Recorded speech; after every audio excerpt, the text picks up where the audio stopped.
Hello, everyone. Hello. Hello, hello, hello. Hello. Hello, hello. Hi, Ian. Hi, Carolyn. Okay, lovely. Okay, we've got a nice crowd here. Welcome to today's Expert 2024 talk. And I'm going to be introducing our speaker, John McGraw, soon. First, a little bit about ILCA and the Expert 2024 series, which has been ongoing monthly, bi-monthly for 5 years now, soon to be 5 years. So that's a pretty good performance, I'd say, for free talk series. ILCA has been hosting this series with the intention to support and share all the information and the research and our experiences as language coaches, communication professionals. And a lot of what we do, we share on our YouTube channel in ebooks. We provide mentoring. We do a variety of courses. We've got our flagship field program. So if anyone wants to join and learn about language coaching, that's what you need to do. That's where you have to attend. And we've also got some pretty good information on what we have now, which is a new course. And that is an ICF accredited course, accredited in that the CCU points have been certified. So we're going to be sharing that from May. So that's very nice news from the House of ILCA. And of course, we're preparing for our conference this June in Budapest, and quite a few of you in the audience are going to be attending, so that's really nice to know. And I'll now move on to introduce John, who's cross-cultural communication expert. And thank you very much for accepting our invitation to speak about cross-cultural ideas. And a little bit about you. So you're originally from Canada, moved to Japan, lived there for quite a long period of time, and now came back to Canada. Is that correct? Can you add anything else? That is correct. Can you add anything else, John? Well, let's see. I'm also the founder of Hyaku Coaching. Hyaku is actually Japanese for Great Leap Forward or Great Progress. And like many of you here, although I am not a language coach or language instructor now, the reason I went to Japan in the first place was to be a language instructor. And I have 15 years of experience both in Japan and Canada prior to my transition into being a cross-cultural communications coach. So I think that's about it for now to add. Okay. Yeah. Okay. I'm just going to write into the chat and ask where everyone is joining us from so that we can see the cultural diversity, the mix that we're dealing with at the moment. Okay. Sounds like a great idea. Love okay, then we'll figure out. Okay, we'll see. Okay, Kathy from Atlanta, of course. Right, okay, we'll see. Okay, from Atlanta. Right. Nice. Okay. Not many answers yet, but I guess everyone's typing. Seattle, right. Okay, so we've got two from the US. This is from France, of course. John, yeah, okay. I'll be sharing mine too. Okay. Okay, France, Florida, Orlando, Germany. Nice to see. Okay. From UK, but lived in France for 30 years. Wow. Okay. Of course, of course, you, Gabriella. Yeah. Okay. So we've got a number of continents represented here. We certainly do. Oh, okay, right, excellent. Lovely. Okay. He is living in Paris, right? Okay. Quite extensively too. Okay. Fine. Okay.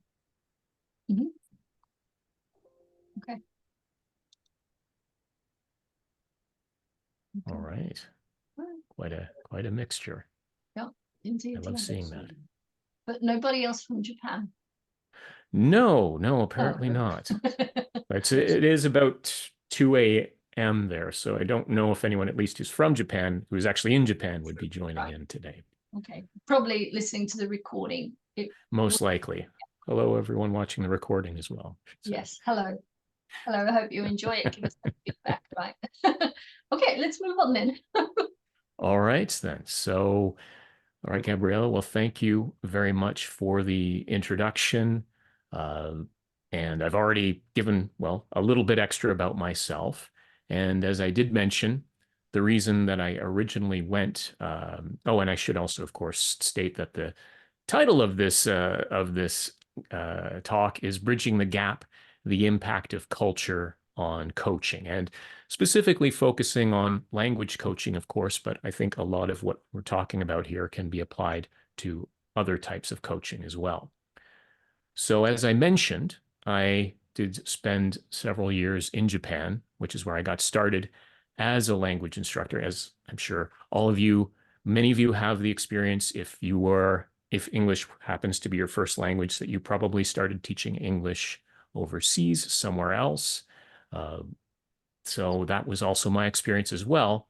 But before we get into that, I'll go through a quick roadmap of what we're going over today. I'll talk a little bit more about the why we're doing this talk, a bit of a brief discussion with some feedback from you about what is culture exactly. I will also share an experience from a colleague of mine, David Mendoza, with dealing with culture in terms of communication. A very brief history of intercultural studies, not too long, because we only have about, well, less than an hour. And I want to make sure that there's time for all of you to share your thoughts as well. I'll give some examples of cultural dimensions and leveraging those dimensions so that we can be more effective coaches and help our clients to be more effective.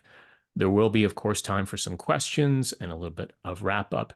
And one thing I want to state is that there will be an opportunity for you to get a copy of these slides, which I will talk about. That's going to happen actually after the questions. So if you're looking for a copy of the slides, please make sure to stick around through the questions, and I'll get more into details about that. So you don't necessarily have to worry about taking screenshots every time or writing down notes, because you'll get a copy of these slides for your own review later on. So as I was saying, I did spend several years in Japan. Picture of me my first week there. And one thing about my first week, unlike perhaps a lot of you here, or perhaps similar to some of you, I had no actual training as an English teacher when I went there. The reason I got to go work in Japan, to work at a private language school, was because I happened to have a Canadian passport and I had a bachelor's degree. Didn't matter what it was. So I was under the assumption that, of course, well, I'm a native English speaker, so teaching English should be pretty easy, which, yeah, as I think all of us know, clearly that was not the case, because I learned after having just a few days of training in the classroom, after I arrived, that students would often ask questions, teacher, why should we say it this way? And me, in my infinite wisdom and having no actual training, having any actual reflection on my language, would just say something like, because that's just natural, because that's all I had. I didn't have any actual formal understanding of the language. Now, eventually I did go on to get my CELTA certificate and do some actual formal training. So I was able to actually explain different reasons for the language mechanics. But I learned that, of course, because that's just natural is not an appropriate answer. But it's interesting when it comes to adapting to other cultures. A lot of times the assumption is, oh, well, just go to another culture and you'll adapt to it. You'll learn, no problem. And there is a certain aspect of that yes, you learn by doing. But like any other thing, whether it's acquiring a language or any other skill, if you do it with intention and a little bit of knowledge, you're going to be much more effective. And this is one thing that I learned after I started to study intercultural communications and connections, that there were a lot of things that I realized, if I had known this when I was in Japan, I would have been a lot more effective. And I think that this also affects communication. There is a focus on language, and language skills are, of course, important, and language and culture are connected. But if you have a greater awareness of the impact of culture, I think that can make language coaching much more effective in helping your clients to adapt to different situations much more effectively. But before we get more into that, since we're talking about culture, we really need to define what is culture? What do we mean when we're talking about that? So I'd like to pass it over to you and to share your ideas in the chat for a couple of minutes. Just when you hear culture, what words come to your mind? So I'll leave it to you to share your ideas for a couple of minutes. Let's see what comes up in the chat. Okay, traditions and beliefs, groups of people who share values, beliefs. Okay, all right. Thank you, Kathy, for that. Yeah. Again, okay, mentality, mindset, views, way of thinking. You, Galena, Amanda. Right. Beliefs and values that guide behavior, lifestyle, the way we do things around here. I like what a lot of these answers that are coming up, because they seem to be quite deep, not necessarily geographically located in one place, but usually are. Yeah, that's a very good point, because again, in the past, often the thought about culture was specifically towards national culture, but there are many different types of culture. Some of those values are unconscious. I'd argue quite a few of them can be unconscious. But yes, it is a complex topic, influences our identity, view of self in a community. Types of culture can also include, of course, regional, generational cultures, talking about your experiences, corporate culture, organizational culture, and all of these different things can influence us. So we will be focusing a lot on national culture today, but these, of course, it's far grander than that. So I like that a lot of what came up is similar to some of these points that I'm sharing here. The total way of life of a particular group of people, patterned ways of thinking, feeling, and reacting, the framework that forms the rules, norms, and assumptions that guide behavior, or someone else who is on the same wavelength of me that is really liked. It's the way we do things around here, right? To put it simply. And it is really focusing on a lot of deep things. And as was mentioned, a lot of it can be really unconscious, particularly for those of us who haven't had exposure to other cultures, or quite openly. And sometimes we may not even be aware, even when we do have a lot of experience traveling to other places, interacting with other people, because again, I feel it is something that needs to be pursued with intention if you want to really fully understand its impact on you and its impact on your clients. And speaking about culture, to give an example of an impact of culture on communication, I'm going to share an example of David. Now, David Mendoza is a colleague of mine who is the founder of an organization called Orbit 5, which helps newcomers to Canada, particularly international students, find work in their fields, because it can be quite challenging to find work as an immigrant or an international student in Canada. He is also originally from Colombia. He has been in Canada for, I think, close to 20 years. And part of the reason he formed Orbit 5 was because of the experiences that he encountered when trying to find work in Canada. And I'll let him speak for himself here, and just making sure that I'm sharing the sound. We'll play this video. The mission is for the international community here to understand their value and to learn how to communicate it effectively and confidently. In 2010, George Brown opened a new campus at the waterfront, and a lot of jobs came up. I was about to finish my internship, so I applied to a lot of the jobs, and I got interviews, but I didn't get the jobs until one day, one person, the director of HR at the college, she called me. She told me, "Do you want feedback? Because I want to help you." you are not getting the jobs because you're not concise.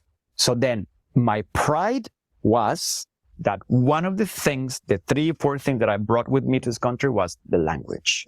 But I understood that although I was speaking English in my interviews, I was interviewing in Spanish because I was rambling and beating around the bush and all that stuff without realizing that. So it's the best piece of advice that I've ever received in my life. And when I listened and I put my ego aside to see her point, I realized that she was 100% right. I went to my college papers and I saw entire paragraphs crossed out.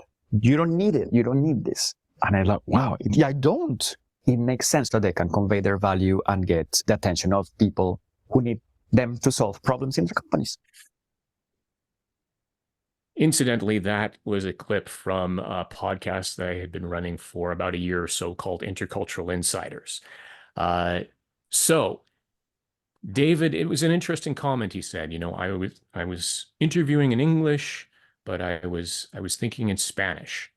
And no doubt, of course, our first language has a lot of influence on the ways that we communicate as well. But I think it's not just a case of just saying language alone, because I have also encountered, well, I'm sure all of us have encountered people who have the same language, but in terms of the culture, communication may be quite different from the UK versus the United States, for example, in terms of things like levels of energy and various things.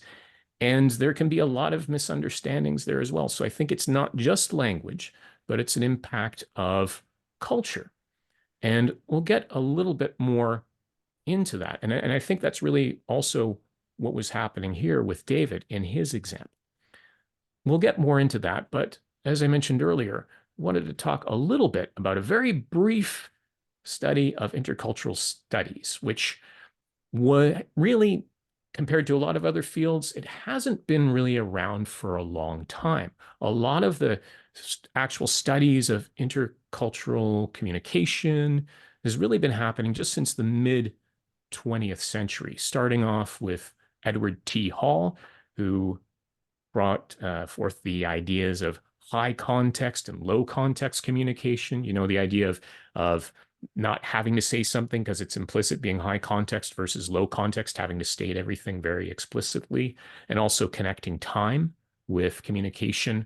To later in the 20th century, there was Hofstede's cultural dimensions theory, where he brought in other aspects such as perceptions of authority and how that affects communication and relationships. Also individuality versus collectivism, comparing different cultures, different countries, studies that he did with employees for IBM that came from different cultural backgrounds. And more recently, in the 21st century, there have been loads of resources about that. Some in particular, a great book, Aaron Meyer's The Culture Map, which was designed specifically for business travelers, connecting across cultures, and some of what I'll talk about connects with that there. And specifically with the connection with coaching, Philip Rosinski's Coaching Across Cultures, which in fact brings out 17 different dimensions to connect cultures ranging. So we're not going to go through all 17 today because there will be a lot of links to that. But it's a really effective one for really thinking about the coaching and cultures as well. And it's also connected to an assessment called the Cultural Orientations Framework, which is an easy one to use with clients as well. So now that we've covered that brief history of intercultural studies, I'm going to bring it back to you with a little bit of a poll focusing on one dimension in particular, time management. And I'd like to ask you, we've got 2 statements here. Which statement resonates more with you? The American proverb, time is money, or the Mexican proverb, I apologize for my Spanish, no por mucho madrugar amanece más temprano, which roughly translates into no matter how early you get up, daylight won't come any sooner. So I'm actually going to launch this as a poll for you.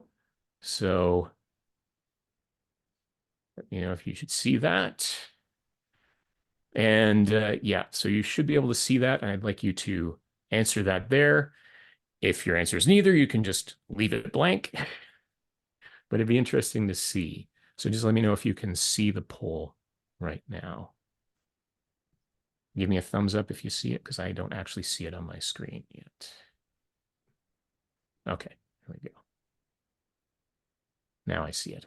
Perfect. Okay, so I'm just going to close it in another minute. I think everyone's actually answered it. All right, so interesting. So let me share the results. So it looks like about 2/3 of you seem to resonate with time is money versus 1/3, no matter how early you get up, daylight won't come any sooner. So this is a demonstration of a couple of orientations on time management, specifically being scarce versus plentiful. Scarce, as you can understand, is quite common in American business culture, but also Canada. I would argue many parts of Western Europe as well, where time is seen as it's a very limited resource. We have to use it wisely. So when we have meetings, we need to finish them on time, start them on time. You have to cut a conversation short because I've got something else to do, versus a sense of it being plentiful, where in that case, maybe there's a sense of maybe we don't have control, just like we don't have control over daylight. Things can happen, right? So why get so worried and frustrated about time? Better to spend more time building relationships, for example, or showing what we care and just dealing with things as they come up. This could be some other possible explanations. And you can imagine how this could affect our communication styles. Okay, I don't have a lot of time. Better make sure that that communication is very short and to the point. But if we're focusing on building relationships, maybe we can take our time. Maybe it's not so, we don't have to worry so much about the clock, right? Our lives shouldn't be ruled by those kinds of things. We don't have control over them, so let's live in the moment, for example, could be an explanation for some of these different orientations. And you can start to see how that can affect communication beyond knowing structures, grammar, vocabulary, and so on. And yeah, you can start to see the cultural influence in some of the tests like IELTS, for example, I would think. So now I'm going to throw it back to you to focus on another dimension, modes of thinking. So, 2 pictures. Which is a better portrait of me? Portrait 1 or portrait 2? I will launch the poll for this one.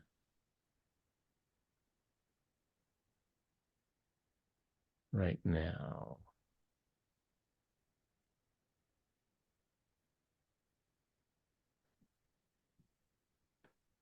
And just start clicking away. And again, if your answer is neither, then feel free to just leave it blank. I admit I'm not the best photographer, especially when I'm taking selfies. But if you had to choose which was better, not what's the greatest photo. Okay. And just go, and you can give a lot of thought, but just go with what's your first instinct? Because yes, you can do a lot of deep thinking, but what's your preference based on your initial reaction? I'd like you to do that. Okay. And again, you should be able to see the poll. Okay. All right, so it's been open for about a minute, so I will just end that, share the results. So as you can see, it's, yeah, a little closer this time, but it does seem that there's a bit more of a preference towards portrait 1 versus portrait 2. And thank you for that. Granted, this may not be the most scientific poll, but part of the preference, if you're again going just with your instinct, may be preference versus analytical thinking versus systemic thinking. Analytical being focused on, okay, taking concepts, breaking them down into discrete parts and focusing to better understanding of those individual parts, versus a systemic or holistic look where you want to see the entire picture and understand all of the interactions between everything to understand the greater whole. Now, these two pictures of me is in fact a reproduction of an experiment that was done in Aaron Meyer's book, The Culture Map, where a number of subjects were given a camera and a person to take a picture of and say, please take a picture of this person. Two national groups, Americans and Japanese. Overwhelmingly, the Americans took portraits like portrait 1. The Japanese took portraits like portrait 2. And the reasons for discussion was that, well, okay, the Americans would say, well, if you need to see the person, well, you want to focus on their face so you can see clearly who they are. Japanese was like, well, if you want to get a clear focus of who the person is, you need to see everything about them, the environment they're in. So, yeah, you've got to take it back and see the whole systemic thing. This also applies when you think about the corporate culture, business culture, American culture in particular, and a lot of Western cultures, there's a focus on specialization. Okay, this is what I do. Oh, that's not my job. I'm going to focus on this, versus the traditional corporate Japanese structure where graduates are plucked from university, fresh from university. What they're put into in their companies that they're hired for may have nothing to do with what they studied. And they're moved around every few years to different departments, completely different specialties, so that by the end, when they're higher up, they have a greater understanding of the whole and they can understand different things. They're not as specialized as American counterparts. And how does this show up in communication? Okay, how much detail are you going to give? Do you want to give this whole detailed picture so the person can understand all of the pieces that are involved? Or do you just focus on what's most important to them? What's important to them? My own experience, I had a colleague from Vietnam. I said, okay, can you give me an idea of your company? Massively long email detailing the full history of the company, every major experience they did. He was giving me a systemic view of it, and I had to respond back to him. I said, "Sorry, that's too long for me. I can't take all of that in." And if you're sending that to any Canadian looking for them to invest in you, they're probably not going to read it because it's just too much. Got to be more analytical, focus on, and also concerned about time. So, and a lot of these things are not necessarily connected to the mastery of the language, but it's an understanding of the cultures that you're dealing with. And I'm not saying one way is better than the other, but knowing which is going to be more effective in different situations is what really influences the ability to be an effective communicator. So, since we're our coaches here, how does this impact our coaching, this understanding? Well, there are, of course, the ways to leverage the dimensions. As I mentioned earlier, there are a number of assessments that you can use for clients, such as I mentioned earlier, the Cultural Orientations Framework, which covers 17 dimensions. What's your orientation? What are your preferences? What are your abilities? So you have an understanding of those dimensions so you can adjust when you're dealing with people who have similar ones and also who have maybe opposite viewpoints from you. The intercultural development inventory is not so much about the cultural dimensions as it is measuring how confident, how competent you are dealing with other cultures. So that can really be good at uncovering unconscious biases that you might have.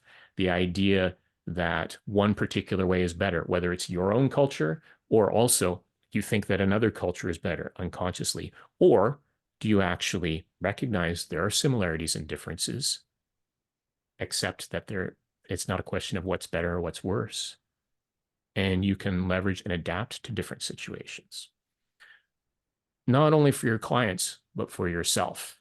And I recommend this for everyone. I think this is something that everyone who is dealing with other cultures in any kind of capacity should be aware of, because there is so little awareness around about this and how it impacts the ways that we view people. And by the way, the idea that, oh, you know, we're all human and everything is very valuable, but if you sometimes are willingly blind to cultural differences, that can also be a problem.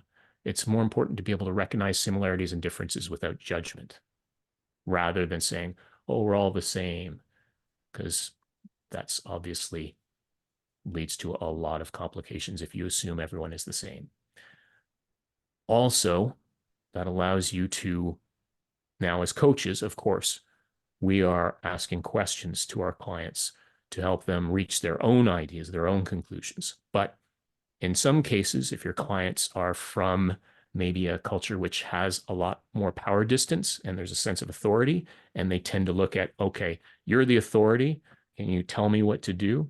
There may be cases where you need to give a little bit of advice, obviously done in a way where they still have the ultimate choice, but you can introduce exercises focusing on identifying different cultural approaches.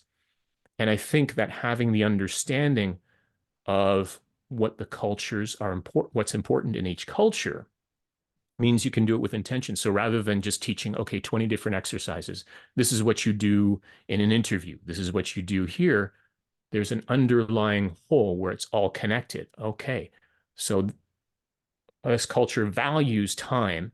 So this is why you need to be concise in an interview. This is why you need to be concise in your emails. This is why, and also being analytical. So this is why you need to break things down into bullet points when you're sending communication, rather than just saying, trying to give different rules for so many different situations. Have an understanding and grant the understanding of those principles to your clients. Anywhere from interviews to networking to what are effective LinkedIn messages when you're connecting with someone the first time. I'm sure, depending on your clients, there's probably a lot of different things that you can think of when it comes to these different points. So I apologize if I've also been talking very quickly, but as you can tell, I'm very passionate about culture. So hopefully, if anything wasn't clear, please feel free to ask me. But I would like to finish up with just a thought here.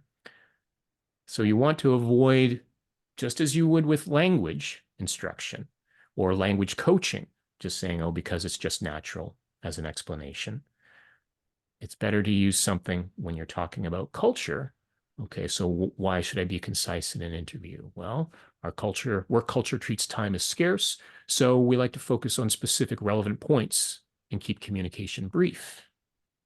And of course, being coaches, you want to finish up with a nice coaching question like, what do you think is the best approach?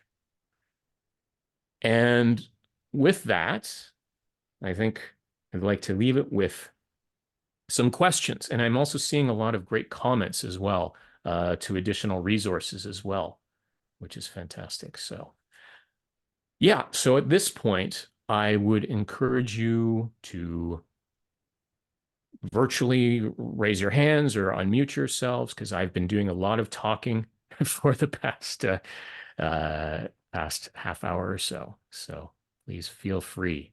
And I did mention, by the way, that there will be an opportunity to get slides. So I will probably, if questions happen to be going for quite a bit, I might need to cut it off to talk a little bit more about that. But I'd say at least for the next 10 minutes or so, there is plenty of time for comments, questions, takeaways. Okay, ultimately, let's practice that approach and experience how it feels. Okay. I've got one question. I know it's, I'm co-host, so it's easy, but I'm going to go with that. There are a lot of websites where they, sort of share information about, in this country, be aware of this, or this is how we usually communicate. Are these good, bad? Do they just help with awareness, or they're kind of putting people in boxes? What do you think? Yeah, that's a very good question.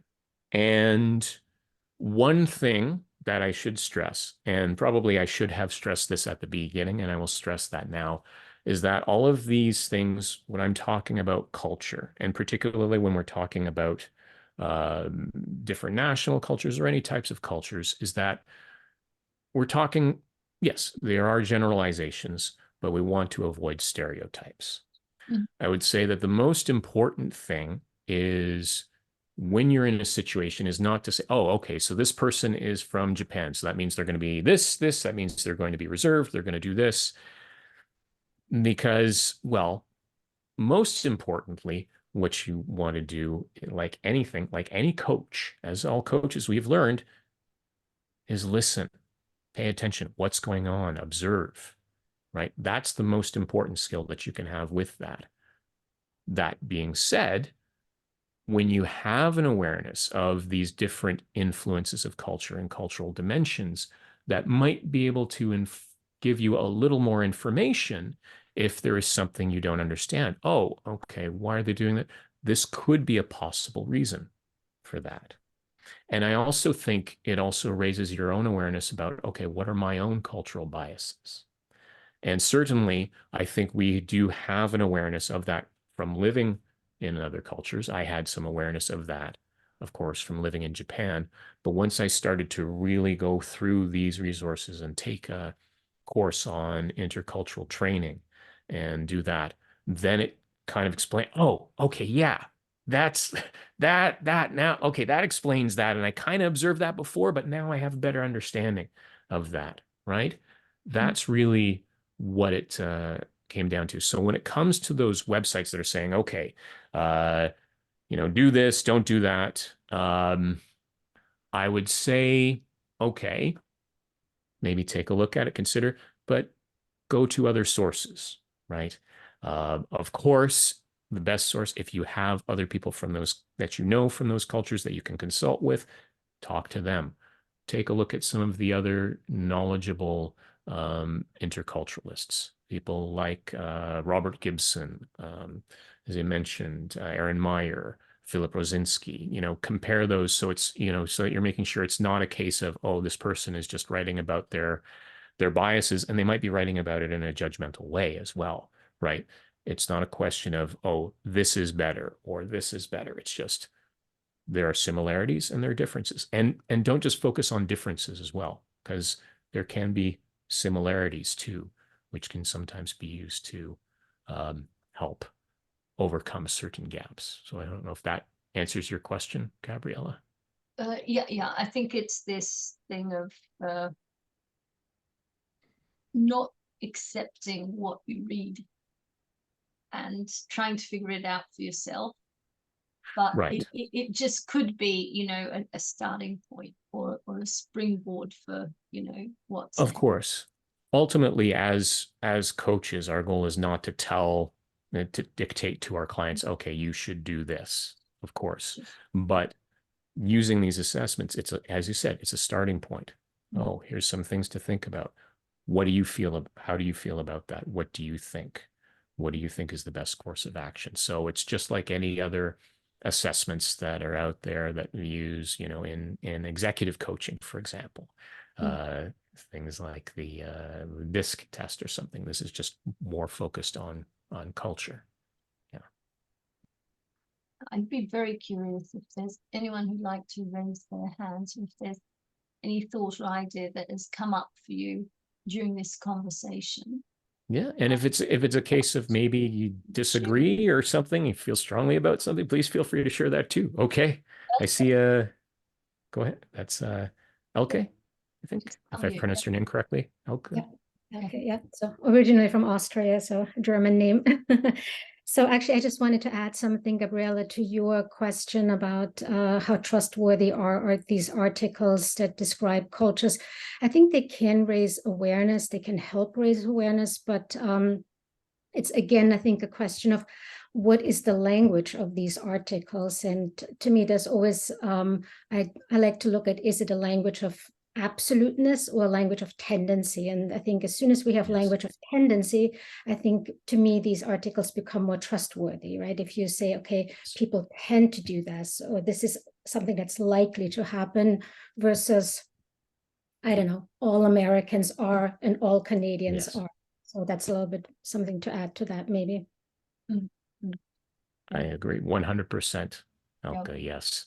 It's all about tendencies because, of course, we have individuals. I've met, if we're talking about sort of this stereotype where Japanese tend to be high context and tend to be quite emotionally reserved. Of course, I've met Japanese that are very, very emotional and very, it's, of course, we have a lot of, you're always going to have variations. And yes, there's the tendency again, if you're going into absolutes, it's an excuse to shut off your brain, which is never a good idea, right?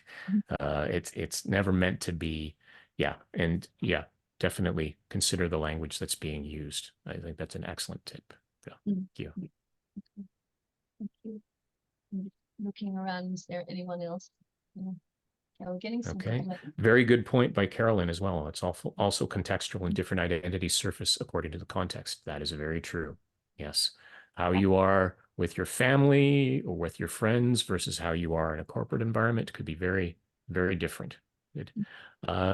Kathy, see you've got your hand raised. It's like one of my favorite topics. Nice, mine too. The cultural studies. Yeah, I just find it really fascinating. But a couple of thoughts is that, we were talking about cultural dimensions, and sometimes when there's a gap, I kind of look at it as it still can be compatible. Of course. And then we go down to the person, that personality or whatever the verbiage is. But sometimes when there is a gap, doesn't mean that, just means to look at it, whether it's compatible, maybe strategies and tips to kind of, if it becomes stopping that productivity, for example, in a workplace, then you kind of do have to address it. And the other thing too is being careful with culture. I compare it to blinds on a horse. Sometimes just because somebody's from a certain culture doesn't mean they fit that mold. It's like the bell curve, that of any culture, that I think we have to be careful also. And then the other thing was the language piece, because which Elke was referring to, and I think that's really important because the language, what we grow up, and the language that we speak organizes the information in our brain.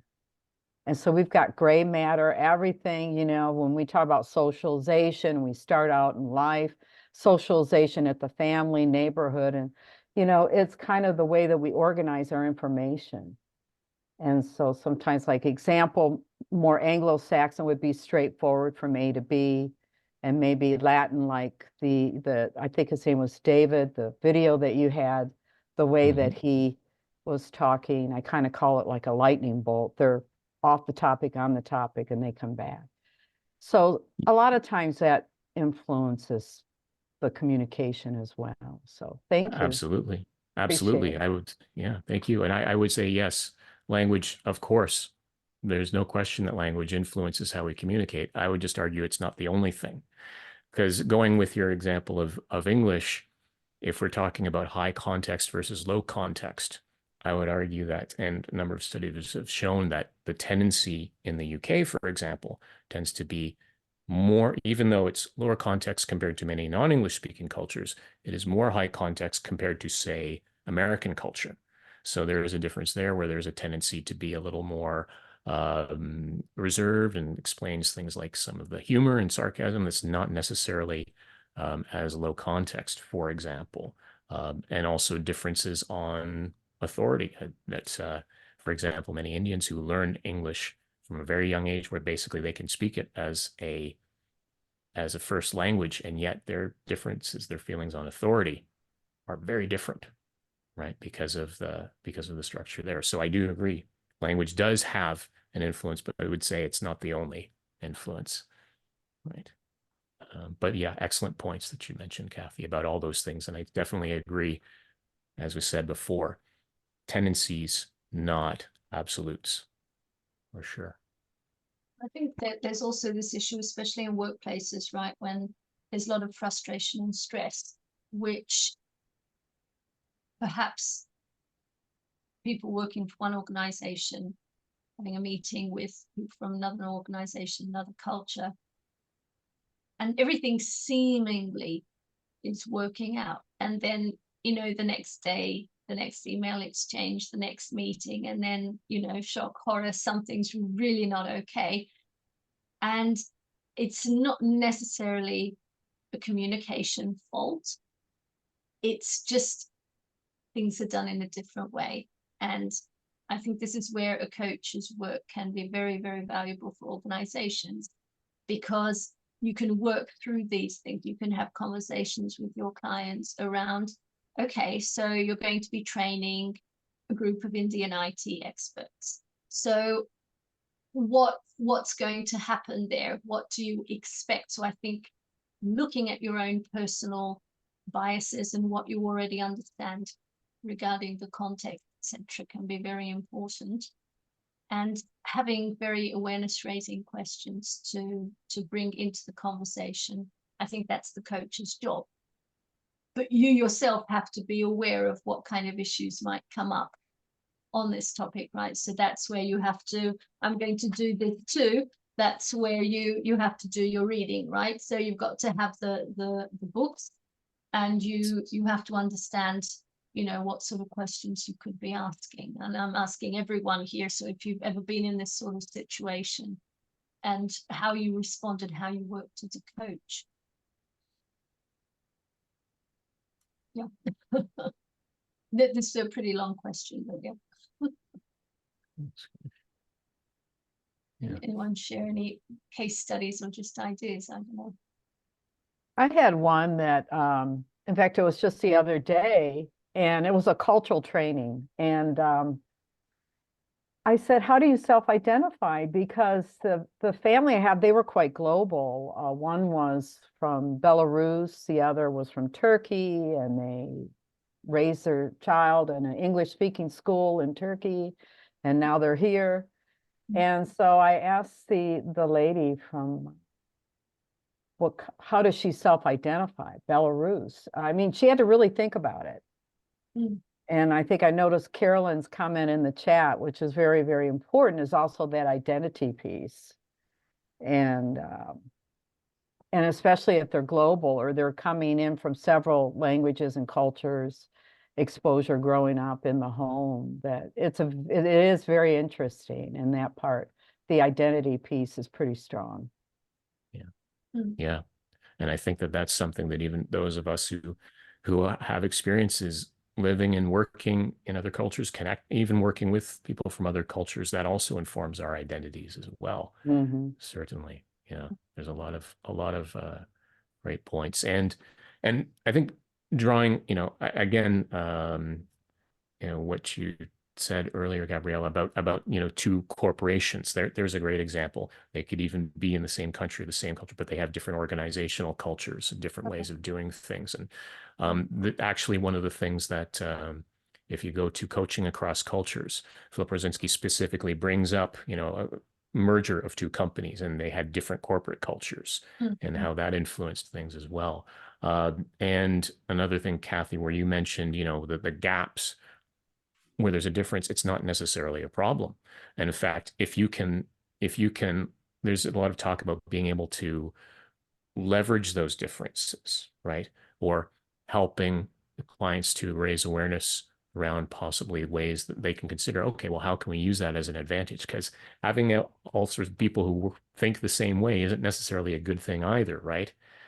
You have different viewpoints, different ways, that leads to greater innovation, as long as they can communicate with each other and understand each other, right? And understand and accept different ways. So that's a way we can leverage that, right? When I talk to newcomers to Canada, I don't tell them to try and change, okay, this is what you need to do to be more Canadian. That's not what I do. But what I do is I raise, these are the tendencies here. So depending on the situation, you might find being more concise might be more effective in this situation. However, there are times when bringing your own viewpoint that might be a different way, doing things in a different way, might be a better way to break through a loggerheads where Canadians wouldn't consider, or I shouldn't say Canadians, but I should say the tendency of the Canadian culture to go this certain way, not stereotyping my own people, right? Would be this way. So it's just, okay, you have this awareness, then you can switch and mix and match and meld depending on what's most effective, what you choose, what you think will be most effective for different situations. A kind of mosaic So- or kaleidoscope, right? So that's something. Exactly. I know, sorry, Galina has been trying to, yes, okay, yeah, your turn. Oh, sorry. No, fine. Go ahead, Galina. Normally I would interrupt, but now I'm just trying to be very like culturally developed. Yes, I will, as a Russian person living in Germany for 15 years and speaking 4 languages, it's really difficult and very interesting to identify, as Katie said, their identity. And it's, well, I wonder why this Belarusian woman has never thought about her identity. I think it's not possible not to think about it. I know that's really true. I thought that was interesting because it stunned her. And I just thought, wow, I thought that was interesting too, Galina. I was just kind of like, But she had to and think that's why about it. I'm sorry. I just wanted Okay. to ask John in this connection, relation to. I wanted to ask John how, speaking about your Japanese life and like immersing in the Japanese culture, obviously, how did it influence you? I mean, how did the Japanese culture influence you? And when you came back to Canada, did you feel some changes in your identity? Absolutely. Hmm. One thing I would say I got more comfortable with was silence. Mm. Right? Because there is that fear, I think, generally speaking, that silence in a conversation is a negative thing. It's an indication of being upset. Whereas in Japan, it's a natural part of the rhythm, maybe just some time to think. Especially, of course, if you're communicating in English, where the person may just need more time to consider what to say in English. But even in Japanese, I'd say that is one thing. And the other idea was just to, the assumption that if a person doesn't ask questions, they're fine, right? As an instructor, I learned that very early on. Okay, really? do you have any questions? Do you understand what to do? Yes. Okay, go ahead. Right. And I had a number of disasters that happened because I didn't clarify, because maybe they didn't feel comfortable to say that they didn't understand, because they didn't want to challenge my authority, for example, or maybe cause problems for the rest of the classmates. So being a little more open, even approaching, again, and this is not as a coach, this is more as a language instructor, but just saying, oh, okay.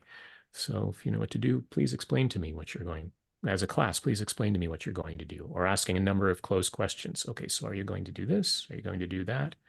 Just being aware that it's not necessarily explicitly asking questions, but there are other ways to confirm just even that small part, understanding, I would say.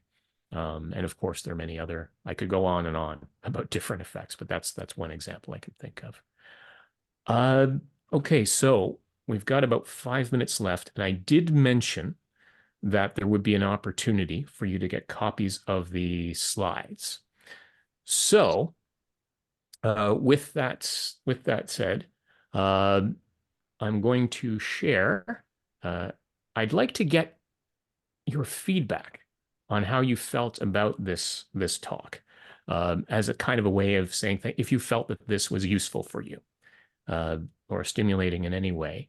So if you can scan the QR code, or I'm going to share a link in the chat. This is a very short 2-minute survey. It's very short, very simple to do, just to share your feelings about the session. And at the end, when you answer it, again, in 2 minutes, all you need to do, there is an opportunity to connect with me on LinkedIn. And there is also, it will say collect your bonus. If you click on that, you will be able to download the slides that way, right there. So I'd like to leave, this is where I'm going to exercise my silence to let you do the survey now. And when you have finished the survey, I would like you to type done in the chat. And once I've seen that most of you have finished the survey, I'll move on to the final point. And I think that Gabriella may have some final points to share too. So I will be silent to let you complete the survey. Again, just 2 minutes to do that.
I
think quite a lot of us have completed.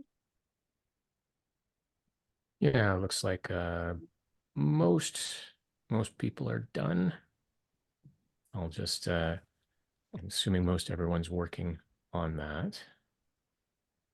I'll just share the link in the chat, just off chance.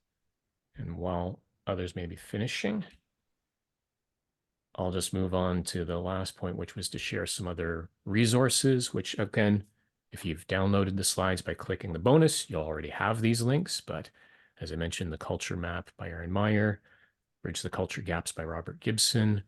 There's also Coaching Across Cultures by Philip Rosinski, and links to the Cultural Orientations Framework Assessment and the Intercultural Development Inventory Assessment. And also the COF you can actually use for free, and you can get your clients to use it for free if there's a concern about costs. So that might be a good one, especially after you've read Coaching Across Cultures. And I think that is about it for me. So I want to say thank you very much for all of your questions, your comments. And it would be great to have feel free to connect with me if you haven't already through LinkedIn. You can also find out more about me at hyakucoaching.com, but I'm very active on LinkedIn. And I'm not sure if Gabriella maybe has some points to finish up with, because there was this slide at the end. There was this slide, yes. Very, very colorful in contrast to your very, very systemic application of blue and white. So we're the yellow company, so it's good to have a color. So we chose yellow because it's bright, because it stands out, and it's something that I think in every culture, come to think of it, is viewed as positive. I'm not 100% sure on that. Maybe someone can contradict me, but in general, yellow is this really nice color. I've never thought about that actually. So already good food for thought for me. So thank you everyone for being here. Thank you, John, for a very nice, very well timed. So we've got our 60 minutes. So yeah, we're you can see I'm very focused. I'm scarce orientation when it comes to time.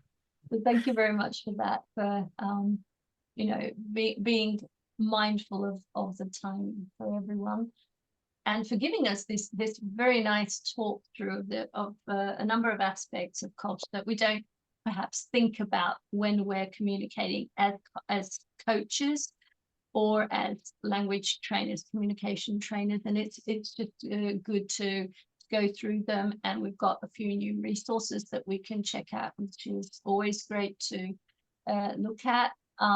It's one of the aspects of the work that we talk through and practice in our field program.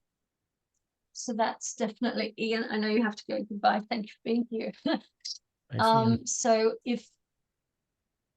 if you're one of those people who haven't done the field program yet, then do join, and do join us in Budapest in Hungary.